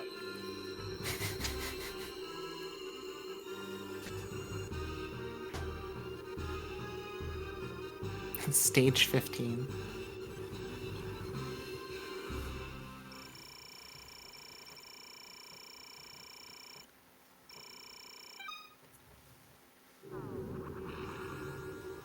It'll be just like a, I don't know, like an octopus called, like, Digital Crank.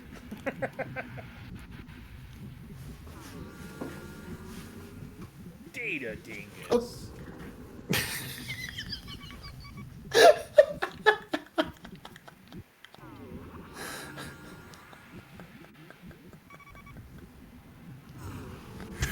That does sound like a MacGuffin in the Digimon series.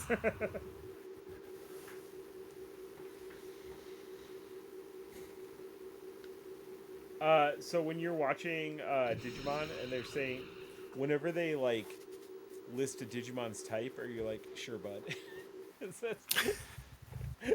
Like, they always say, like, it's a data type. Okay, but, like, practically, what does that mean? It's never covered. I think my favorite is when Leomon shows up. Or no, it's when Ogremon leaves at the end of the first season. They're like, hey, you're our friend now. You, like, really helped us. Thank you so much for saving the digital world. And Ogremon just looks at them and goes, "You guys don't understand. I'm a virus type. I can't be living here. I can't do this."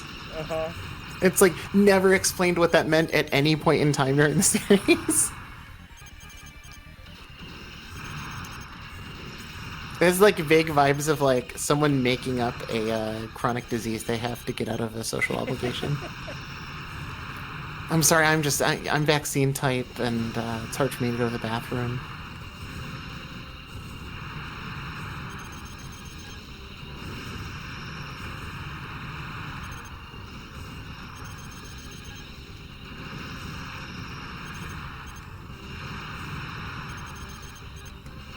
I will say this, we're now like 35 episodes into season 2 of Digimon.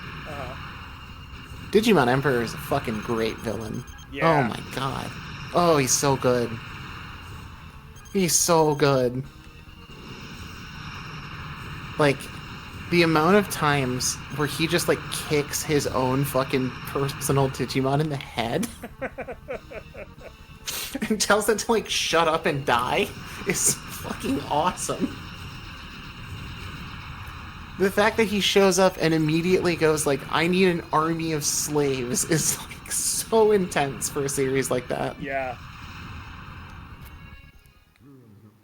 The previous like season was like, "Oh, there's an evil chef who's gonna like harm the Digimon." The second season is like, "I'm a human child and I need slaves now." Dude, it gets wild when you get into like the most recent movies when they have like the Digimon like finally die. What? Yeah, dude, they kill them off because like because their trainers get too old for them. And like, dude, it's like super sad, and like they know exactly when they're gonna disappear, and like Gabumon's like, he's like, you know, play me your harmonica one more time. Dude, no, I can't handle that. That's fucking insane. Yeah, dude. What? Yeah, they're good. Moves are good. That can't be. I don't need. Why would Gabumon die on camera? Who Well, needed that? He got crucified on camera, so. That was sick as hell, though. You're telling me that didn't give Jesus more aura? That's true. He stayed up on that cross 3 days aura farming. Jesus is vaccine type.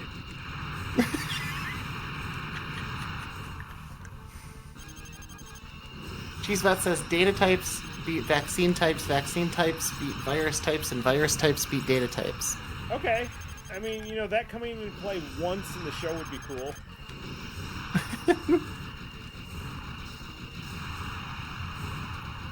It'd be pretty fucked up if you went to heaven and learned that, like, your eternal soul, your personal identity, the one thing that's unique to you, can be fit within, like, neatly contained within a rock, paper, scissors game. Like, oh... Like, if you went to heaven... I was lower class type.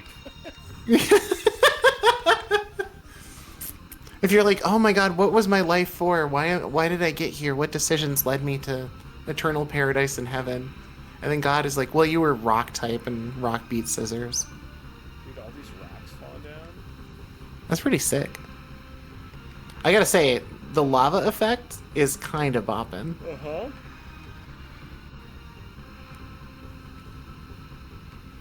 Cheesebot says I've been playing a lot of the Cyber Sleuth games. I've heard they're really good. They are. Oh my god. And you like Survivors, right? Where shit is. What's that? You like Survivors as well, right? Yeah, Survivor's good. I mean, it's okay. This is a little stupid. Novel. It's not really. It has a tactics game on it, but it's trivial. Mm.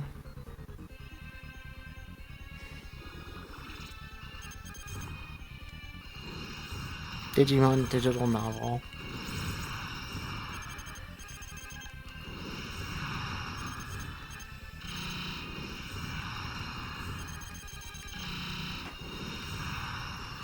How is that supposed to? He's gonna swoop the back line. Come on.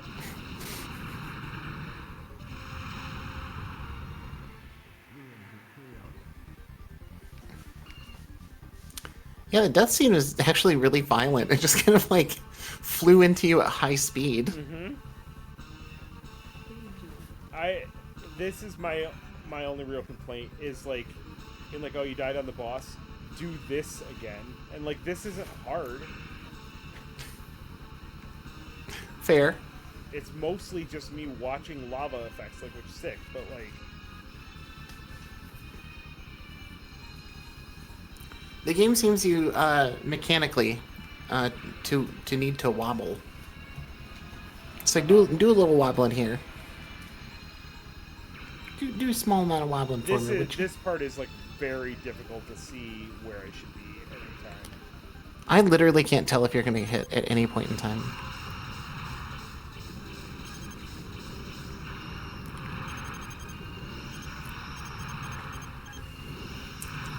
Cheesebot says, this centipede fight reminds me of 3D World Runner for the NES. That game is great.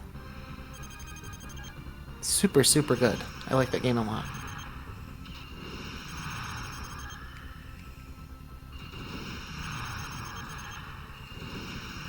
And if you haven't checked it out, the sequel, JJ2, is also really good.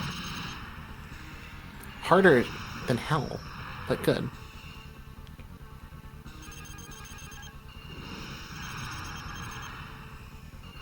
I hate how the mid-bosses don't get health bumps. Yeah, it's a little demeaning. Because, like, if you get whomped by one, you're like, I want to know how, like, badly this is going. Uh-huh.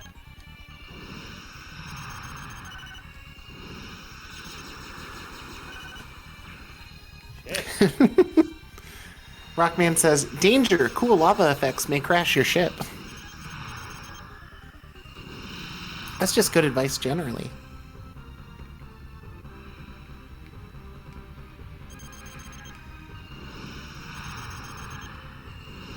If you see a game doing cool lava shit, you are not safe. Got him. Smoked.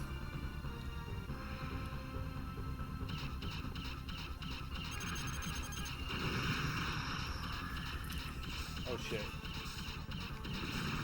Yeah, that's kind of... You kind of got to stay on top of those guys or they put you in a corner real quick. Yeah, now this is getting bullet helly.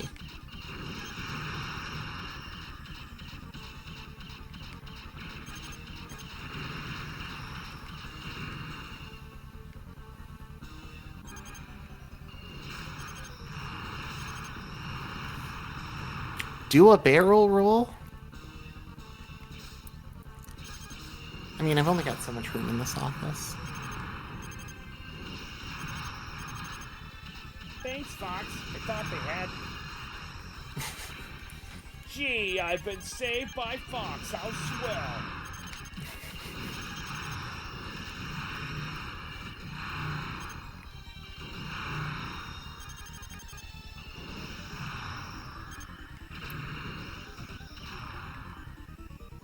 They should have Retro Studios do like a really serious Star Fox for like Falco has PTSD and Yeah. Really reboot. yeah, exactly. But like Americanized, it has to be really, really like it's gotta be gritty in a way where you're like, this doesn't feel quite right. Yeah, and starring Chris Pratt. Starring Chris Pratt. Halfway through the game, Slippy gains pronouns. Hoppy dies on camera. But not of old age, of like a disease. It's like a real world. Yeah. He watched Tanabe die in a dialysis tank.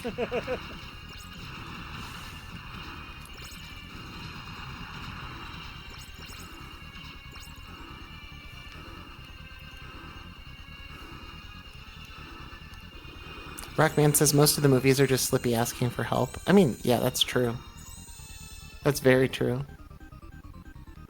No, no, 64, there's like a little bit of Slippy being competent, but... Jaime says, Star Fox is home from the space war and starts the Hell's Angels to feel something. Oh, Luke Skywalker's gonna pop out of this. Star Fox comes home and he goes, damn, I feel like Luke Skywalker. Planet Eater doesn't sound great.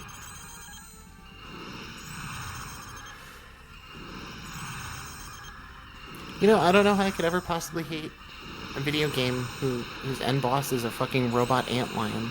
That's sick as hell.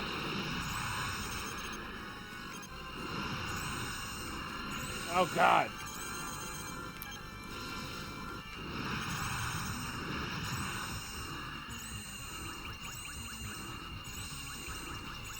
Did you get Prime 4, by the way? No. So I didn't buy. I haven't bought any new releases this year. Or not this year, like the end of this year, like so from like October onward, because people usually have problems finding Christmas gifts for me. Oh, I see. So I've been very vocal to my wife about it in case people ask, but like there's also the chance that this backfires. And that you don't get what you're looking for? Yeah. And then I just buy it like a normal human, but like I would have been wasting all that time. I mean, it could backfire in a different way. What if it's just bad? No, I think it is. I think it probably is. I've seen. It looks not good. Yeah. And apparently there's like a quippy DreamWorks style sidekick. Yeah. That makes me want to put my fingers into the garbage disposal. Yeah, but like they're not always there. Do we know that? Yes. Yeah, I've watched. Okay. Reviews. Okay. But they should never be there. Agreed. But I mean, there are... Metroid Prime 1, 2, and 3 all have negative elements to them. They aren't perfect games. Like... Imperfect Metroid Prime is still okay, I'm sure. As long as the jumping still feels good. If they fucked up the jumping, we might be in trouble. But it's one of the better first-person jumps. Is that the one with the Wiimote? I mean, you could, but like, mostly it's got like keyboard mouse support. Oh, gotcha. I replayed all of them like 2 years ago, and yeah, I like them. Yeah, I bounced off Prime quite a few times. I made it a good chunk of the way through the last time I did it, but at one point I got stuck, and the hint system was like, oh hey, go here. And so I went there, and it was all the way across the map, and the only thing there was an energy tank. And then immediately afterwards, they gave me another hint that was like, hey, go here. And it was the actual objective right next to where I was. Like, where I was originally. Yeah, that sucks. Yeah. That just straight up sucks. I was like, alright.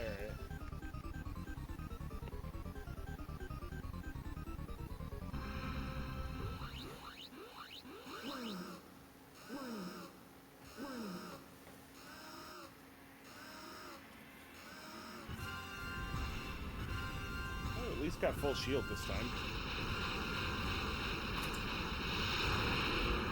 You know, that run where I was playing Prime, I also played Other M. Yeah? Front to back. Oof. And you loved it? It's as bad as people say. No, it's fucking awful. Yeah, it's it sucks. so bad. Yeah. If I liked the way it played, that'd be one thing, but I also didn't like that, so... They bastardized the Ninja Gaiden engine. That Ninja Gaiden engine is fucking perfect for the first game, at least.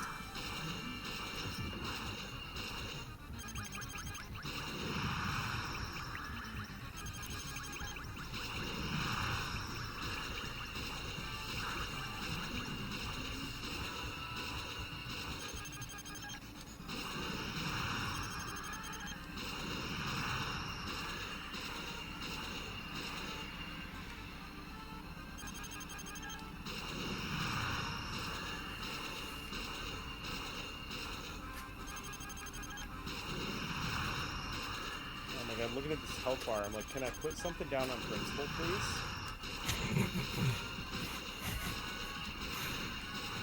This feels like all interest.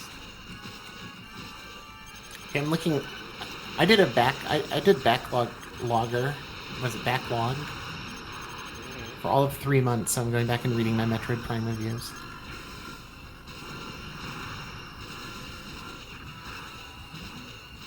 Oh yeah, the third one is fucking awesome. It's a great game. The third Metroid Prime game. Oh yeah. Yeah. Highly recommended.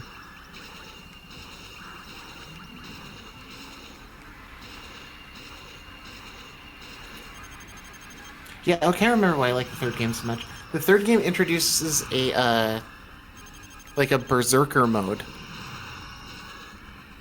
where like you have a meter that's slowly filling up throughout the game, and every once in a while you lose your shit and you have to kill everything in a room in order to feel normal again. Oh hell yeah.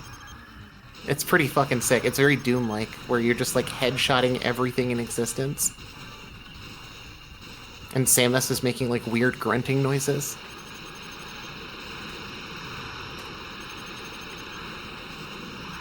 Not unlike Patty Harrison in Shit. the Big Boy sketch.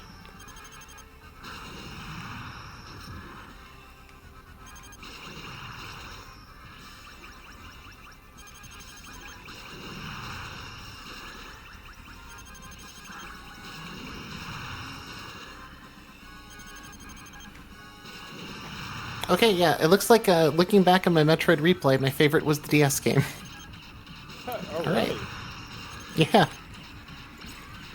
I was just thinking today that they could probably remake that and that'd be fine. Dude, it's pretty great. The DS game is very arcadey, almost Doom-like. There's like very little exploration and dinking around in the environment, and a lot of like puzzle solving and shotgunning people. I just like to do it not with those controls. I did it with the Wii U's controls, and I thought it was pretty good. Oh yeah, that's okay. Yeah. But yeah, touchscreen controls in general's not good. No bueno. Oh my god, fucking die.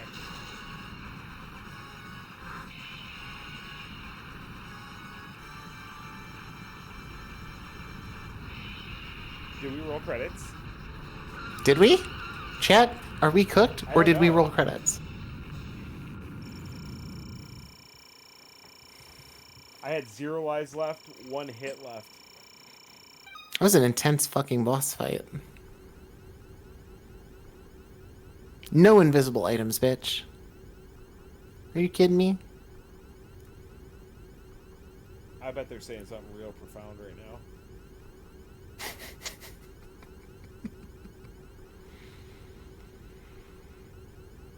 I mean, at least this is also Digimon coded. Oh.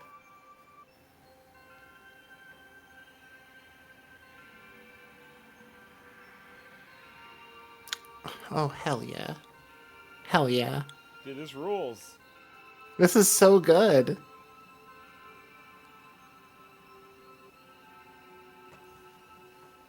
I'm so fucking charmed by this game.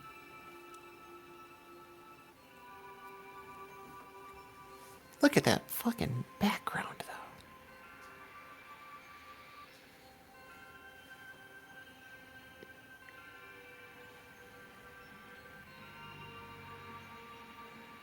Hey babe, I blew up a space praying mantis today.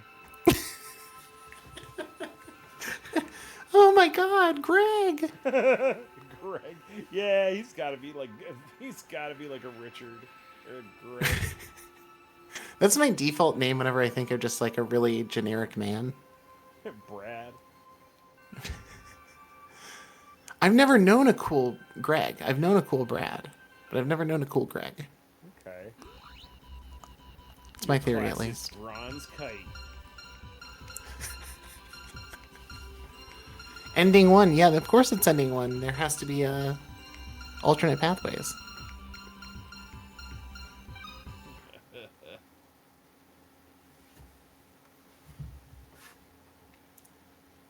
That shows me the high scores for different stages. Cool. Very good, very good. And then you can track that to see which stages you haven't played yet. That's kind of genius. Copper Vulture? There. Okay, so the initials spell out something. The greatest record holders. Oh, that's fucking boring. You were expecting it to say something like really upsetting. Yeah. Get the U.S. off the gold standard. Yeah. There's Viewpoint 2064. That's like a finished ass good game. That is a capital V video game, folks. That is a good ass video game too. Yeah. How often do we actually get to play one of these like old beta and prototypes and spend the full 2 hours with it and just end up going like, wow, that was great. That Huh? never happens. Yeah. It never fucking happens. No, definitely not. Really excited for a translation patch to come out at some point so I can see what dumb shit those people are saying to each other. Because I bet you there's like some pretty good like quotes in there. Some like, you know, with the names like they were, there's gotta be good snippets here and there. I agree. Also, Cheesebot of Doom, throw some Dougs in the chat. We'd love to see the Dougs. Throw them up, baby. Doug, Doug, Doug, Doug, Doug, Doug. I totally agree, though. I feel like this game. Look, it's got to have a grand total of like 2 paragraphs worth of text, right? Mm-hmm. It can't take that long. Rockman says, now for Digimon World. Oh my god, definitely not the first one. I couldn't do it. I don't know what the difference is. The first one, I just could not. Oh god, what's the fucking the one that throws his own poop? Got the fucking rat sitting on his shoulder. Yeah. Those guys are cool. But yeah, but that's like the only thing I could evolve in the first Digimon world. Oh, that's right, because it was super like difficult to actually get evolutions to pop you correctly. didn't quite make it to the bathroom in time, and they like pissed themselves once. It's like, okay, well, you just get bottom tier Digimon. You get like the absolute worst in the game. It's a powerful metaphor for being a parent. If you fuck up in any way, you will have a shit child. Damn. That's right. You're wrong about that. I don't think that's how it works. Well, I picked up the 20-piece nuggets and for instead of the 10, I guess I can just write off my son now. My bad, bro. Yeah. You have a good life. I think legally you're allowed to do that too. You can get a tax write-off for your son. Yeah. You just be like, I'm folding the operation.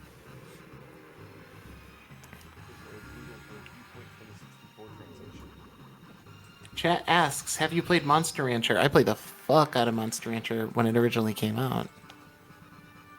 As someone with a big collection of CDs in the mid-90s, that game was popping. Ooh, 8 days ago, we've already got a translation patch. Word? Yeah. That's awesome. Yeah. I have to play it again. Maybe. Alright, well, that seems like a good place to call it. It's exactly midnight on the dot. Dude, come on. Turned into a pumpkin. Who else is doing it like Mike Bachman and being so timely? Nobody. Nobody. Yeah. Thanks. Bye. See you next week. Bye.